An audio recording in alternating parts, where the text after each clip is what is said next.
الرحمن الرحیم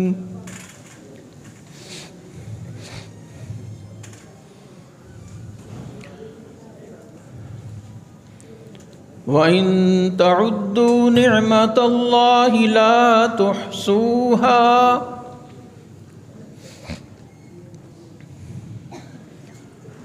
وقال تعالى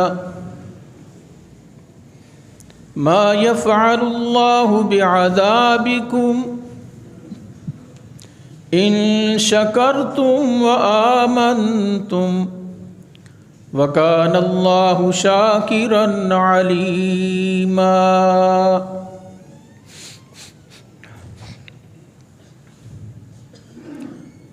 ہر قسم کی مدح و ثنا، تعریف و ستائش، تسبیحات، تکبیرات، تمجیدات اور تحمیدات خالق و مالک ارض و سما کے لیے ہیں، جو احکم الحاکمین ہے، خیر الرازقین ہے، ارحم الراحمین ہے۔ بے شمار درود و سلام ہوں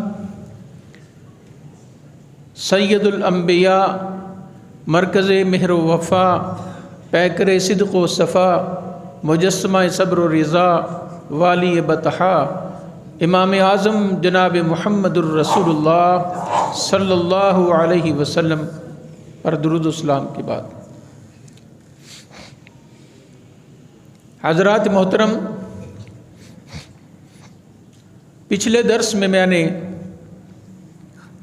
شکر کے بارے میں کچھ باتیں گوش گزار کی تھیں۔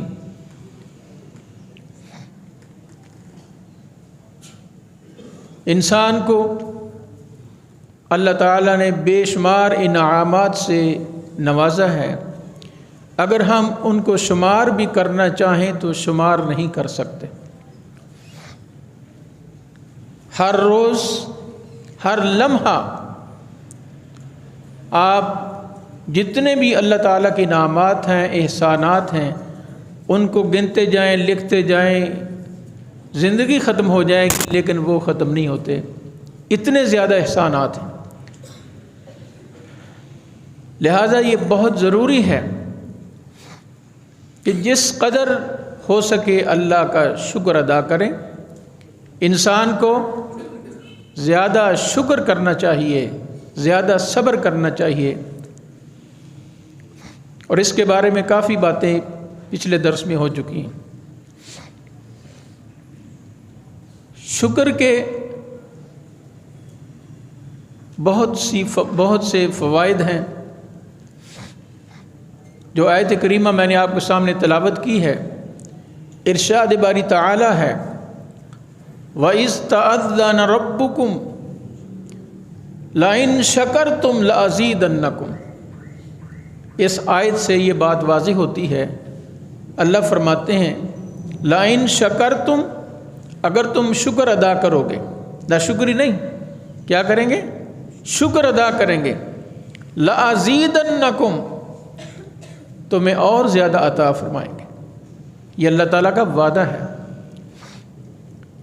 اور دوسری بات، انعامات تو اللہ کے بہت سے ہیں، شکر کرنا چاہیے۔ اگر شکر نہ کریں تو پھر کیا ہوگا؟ کفران نعمت، ناشکری۔ فرمایا وَلَئِن كَفَرْتُمْ، اگر تم کفران نعمت یعنی ناشکری کرو گے،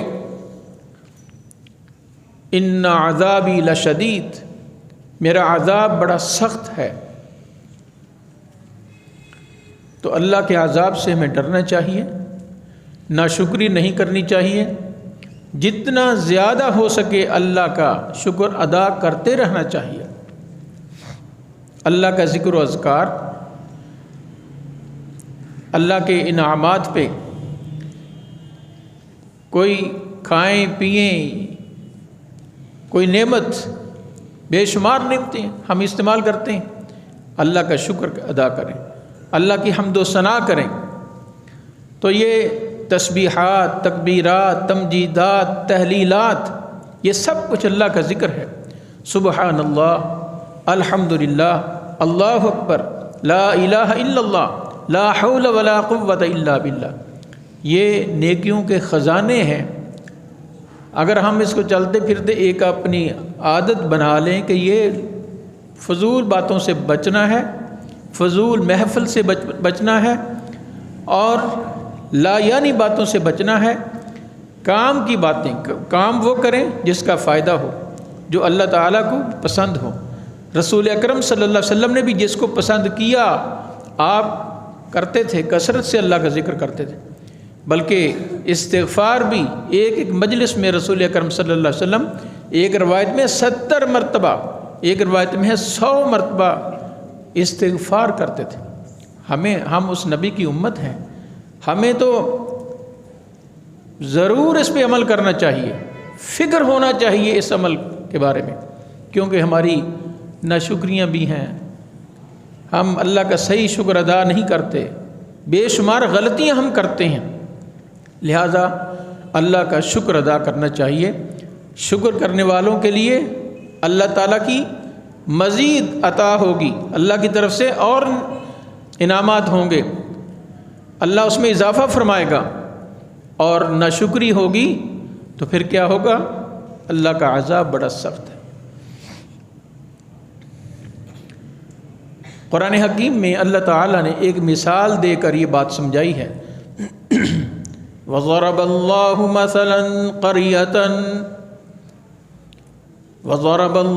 مَثَلًا قَرْيَةً كَانَتْ آمِنَةً مُطْمَئِنَّةً۔ ایک بستی والوں کی مثال بیان کی جا رہی ہے۔ وہ بستی والے امن و امان سے زندگی گزارنے والے تھے، اور اللہ کا شکر ادا کرنے والے تھے، اللہ تعالیٰ کے انعامات پر۔ اور پھر کیا ہوتا تھا؟ یَأْتِیہا رِزْقُہا رَغَدًا مِّن کُلِّ مَکَان، چاروں طرف سے رزق کھنچ کھنچ کر ان کی طرف آتا تھا۔ لیکن پھر کیا ہوا؟ پہلے امن و امان کی زندگی، اللہ کا شکر اور رزق کی فراوانی، چاروں طرف سے رزق بافراغت کثرت کے ساتھ ان کی طرف کھنچ کھنچ کر آتا تھا۔ فَكَفَرَتْ بِأَنْعُمِ اللَّهِ، اللہ کی نعمتوں کی ناشکری شروع کر دی، کفران نعمت شروع کر دیا۔ پھر اس کا کیا نقصان ہوا؟ پہلے فراوانی، امن و امان کی زندگی، لیکن پھر ناشکری، اور اس کے ساتھ فَأَذَاقَهَا اللَّهُ لِبَاسَ الْجُوعِ وَالْخَوْفِ بِمَا كَانُوا يَصْنَعُونَ، اللہ تعالیٰ نے ان پر بھوک کا لباس مسلط کر دیا، خوف طاری کر دیا۔ کس وجہ سے؟ جو وہ کرتے تھے، پہلے شکر ادا کرتے تھے، اب ناشکری کرتے ہیں، کفران نعمت کرتے ہیں۔ تو شکر کرنے والوں کے لیے فائدہ ہی فائدہ ہے، اور ناشکری کرنے والوں کے لیے گھاٹا ہی گھاٹا ہے۔ اللہ راضی ہوتا ہے شکر کرنے والوں پر، اور ناراضگی کس پہ آتی ہے؟ کسی شکل میں بھی، عذاب کی شکل میں، انعامات میں کمی کی وجہ سے، وہ ناشکری کی وجہ سے، کفران نعمت کی وجہ سے۔ اسی طرح قوم سبا کا نام سنا ہوگا، قرآن حکیم میں ایک سورت کا نام بھی ہے نا، کس بارے میں ہے جی؟ لقد کان، کون سی آیت ہے؟ لسبعین، سبا شہر ایک ایسی بستی، اس کے دونوں طرف باغات ہی باغات، اور جنتین، لیکن بعد میں جب انہوں نے نافرمانی شروع کر دی، کفران نعمت شروع کر دیا، پہلے کیا تھے؟ باغات، تر و تازہ پھل، بہت ہی اچھے ذائقے دار، اور پھر پانی بھی انہوں نے مختلف جگہ پہ سٹور کر رکھا تھا،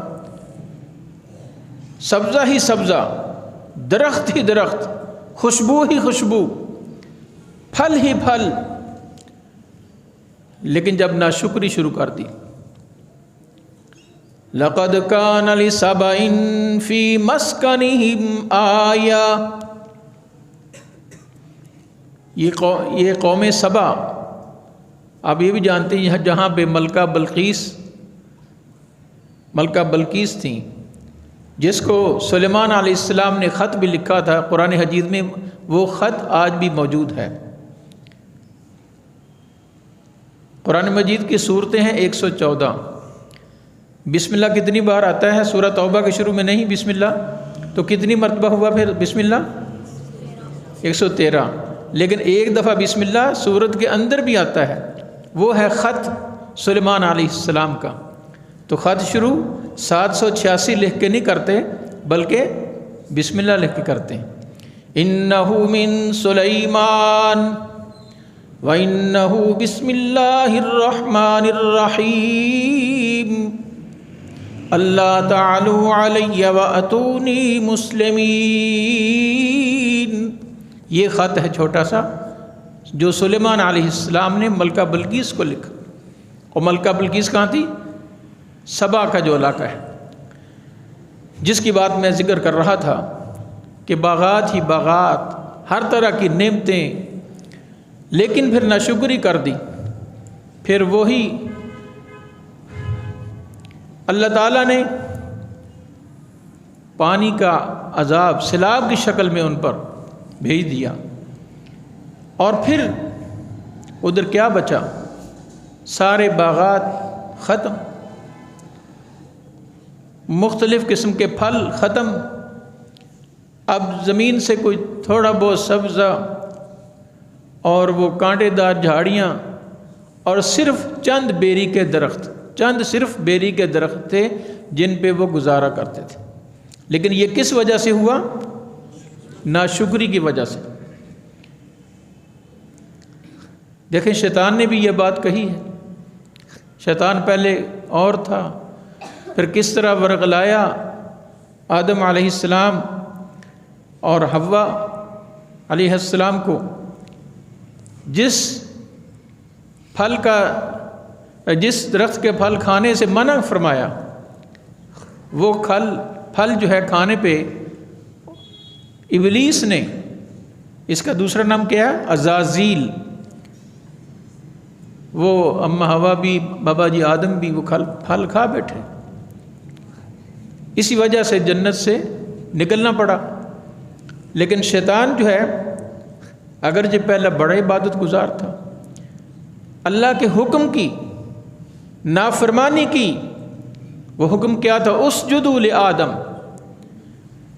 فسجدوا الا ابلیس، سجدے کا حکم آیا، آدم علیہ السلام کو سجدہ کرو، سب نے کیا، ابلیس نے نہ کیا۔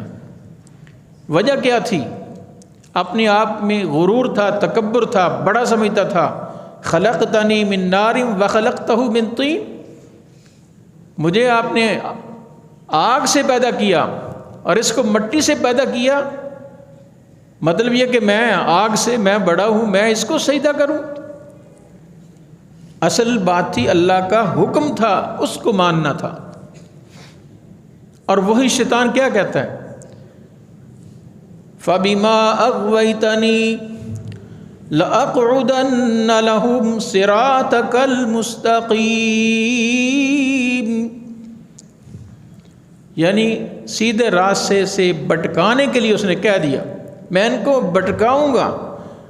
ثُمَّ لَآتِيَنَّهُمْ مِنْ بَيْنِ أَيْدِيهِمْ وَمِنْ خَلْفِهِمْ وَعَنْ أَيْمَانِهِمْ وَعَنْ شَمَائِلِهِمْ وَلَا تَجِدُ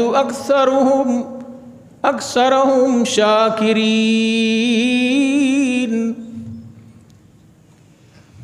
کہ میں ان کے آگے سے آؤں گا، پیچھے سے آؤں گا، دائیں سے آؤں گا، پیچھے سے آؤں گا، ان میں سے اکثر کو شکر گزار نہیں پائیں گے۔ اس نے اپنا زور لگا رہا ہے، لگاتا رہے گا، اس کو مہلت مل گئی ہے، لیکن اللہ تعالیٰ نے ہمیں بھی سمجھ بوجھ عطا فرمائی ہے۔ ہم سید الانبیاء، امام الانبیاء جناب محمد الرسول اللہ صلی اللہ علیہ وسلم کے امتی ہیں، ہمیں بھی فکر ہونی چاہیے۔ اللہ نے، اللہ کے رسول نے ہمیں وہ طریقے بھی بتلا دیے شیطان کے شر سے کیسے بچنا ہے۔ شیطان اپنے کام میں، شیطان اور اس کے چیلے اپنے کام میں مصروف ہیں، باقاعدہ وہ رپورٹ لیتا ہے اپنے چیلوں سے، آج تم نے کیا کام کیا، آج تم نے کیا کام کیا۔ تو شیطانی نقطہ نظر سے جو اہم کام ہوتا ہے اس چیلے کو شاباش ملتی ہے، تھپکی دی جاتی ہے، تو وہ پھر سب اسی کوشش میں ہوتے ہیں کہ شیطان کے نقطہ نظر سے جو بڑا کام ہے، جس کو وہ اچھا سمجھتا ہے، وہ کام سر انجام دے۔ اور ہمیں کیا حکم ہے؟ فاستعذ باللہ، اللہ کی پناہ حاصل کرنی ہے۔ اعوذ باللہ من الشیطان الرجیم، لا حول ولا قوت الا باللہ۔ اعوذ، جہاں پہ بھی دعاؤں میں یہ الفاظ آتے ہیں وہ اللہ کی پناہ ہم مانگتے ہیں، تو ایسے ذکر و اذکار لازمی کرنے چاہیے۔ باقی زندگی کا کوئی پتہ نہیں، ہر ایک نے موت کا ذائقہ چکھنا ہے۔ میرے بھائیوں، یہاں یہ صورتحال ہے، بلکہ میں ایک واقعہ سناتا ہوں۔ ایک بابا جی میز کے پاس ایک کرسی تھی بیٹھے، وہاں ایک میڈیسن پڑی تھی، دوائی، گولیوں کا پتہ۔ اس پہ دیکھتے ہیں کہ کہتے یہ تو ایکسپائر ہو چکی، اس کی تاریخ تو آخری گزر گئی ہے، اس کے بعد اس کو استعمال نہیں کر سکتے۔ پھر کہنے لگے اللہ تعالیٰ کتنا رحیم و کریم ہے، انسان جب دنیا میں آتا ہے تو اس کے اوپر ایکسپائری ڈیٹ نہیں لکھی ہوتی، اگر وہ ایکسپائری ڈیٹ ہر ایک کی اللہ تعالیٰ اس کے ماتھے پہ، اس کی پیشانی پہ لکھ دیتے۔ کسی کی موت چند سانس کے بعد بھی ہوتی ہے، کسی کی عمر چند دن بھی ہوتی ہے، چند مہینے بھی ہوتی ہے، کسی کی لمبی بھی ہوتی ہے، لیکن اگر پتہ چل جاتا کہ اس کی عمر صرف 10-15 سال ہے تو کیا پھر وہ خوشیاں جو بڑے لوگ کرتے ہیں پھر باقی رہتی؟ یہ اللہ ہی جانتا ہے۔ ایک پروفیسر، پرنسپل صاحب ایک کہنے لگے فلاں شخص اس تاریخ کو ریٹائر ہوگا۔ میں نے کہا جی ریٹائرمنٹ 2 قسم کی ہوتی ہے، ایک ریٹائرمنٹ یعنی جب ملازمت ختم ہونی ہے، ایک ریٹائرمنٹ تو ہوتی ہے نوکری سے، اور ایک ریٹائرمنٹ ہوتی ہے دنیا سے۔ میں کہ نوکری سے ریٹائرمنٹ کا پتہ ہوتا ہے، اس تاریخ کو دن کون سا ہوگا وہ بھی آپ دیکھ لیں، موبائل پہ بھی دیکھ سکتے ہیں، اس تاریخ کو دن کون سا ہوگا، وہ تو پتہ ہوتا ہے۔ لیکن ایک ایکسپائری ڈیٹ دنیا سے ریٹائرمنٹ، وہ ایسی ہوتی ہے کہ اس کا کسی کو پتہ نہیں ہوتا۔ اور یہ یقین ہے سب کو، جتنے انسان آئے دنیا میں چلے گئے، انبیاء آئے وہ بھی چلے گئے، قیامت تک جس نے بھی آنا ہے آخر جانا ہے، باقی رہنے والی ذات صرف اللہ کی ہے۔ کل من علیہا فان وَيَبْقَى وَجْهُ رَبِّكَ ذُو الْجَلَالِ وَالْإِكْرَامِ، باقی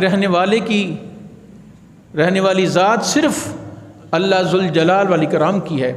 لہٰذا ہمیں زیادہ فکر ہونا چاہیے، اللہ کا شکر گزار بندہ بن کر رہنا چاہیے، اللہ کی نعمتوں کا شکر ادا کرنا چاہیے، اور جو دعائیں، بے شمار دعاؤں پر مشتمل کتابیں موجود ہیں۔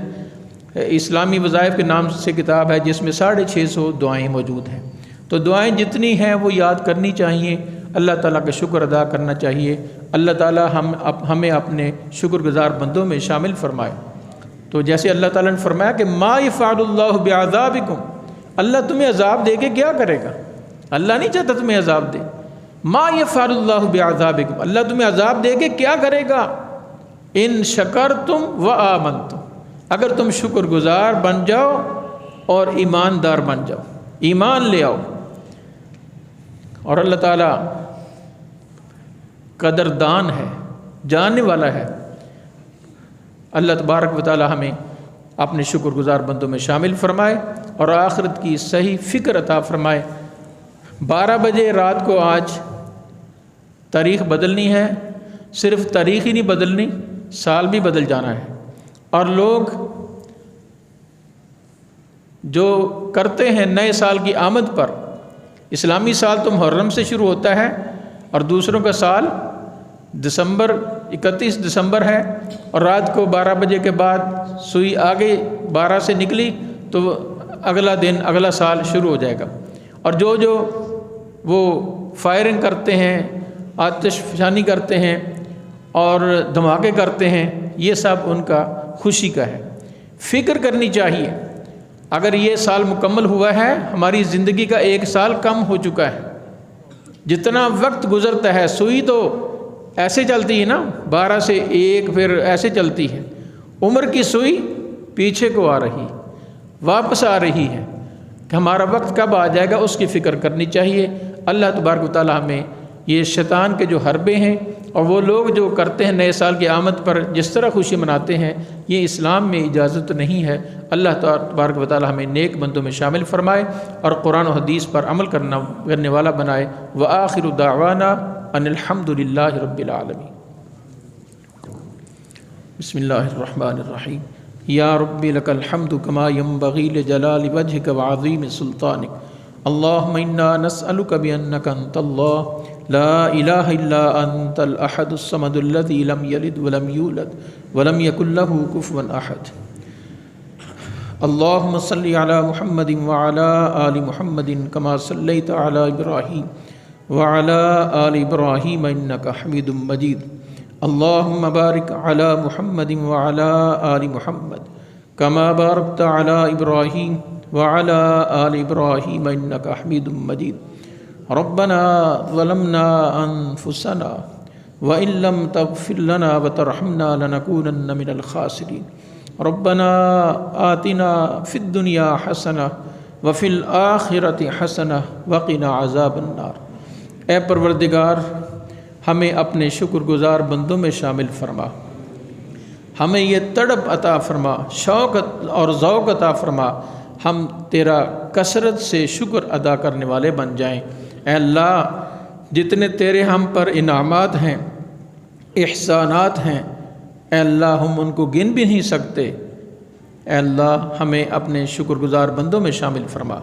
اے اللہ ہمیں آخرت کی فکر کرنے کی توفیق عطا فرما، آخرت کی تیاری کرنے کی توفیق عطا فرما، اور جب سال مکمل ہو، رات کو 12 بجے کے بعد جو لوگ کرتے ہیں، اللہ ہمیں ان کے بارے میں ہمارے دلوں میں نفرت پیدا فرما اور ایسے کام کرنے سے بچا۔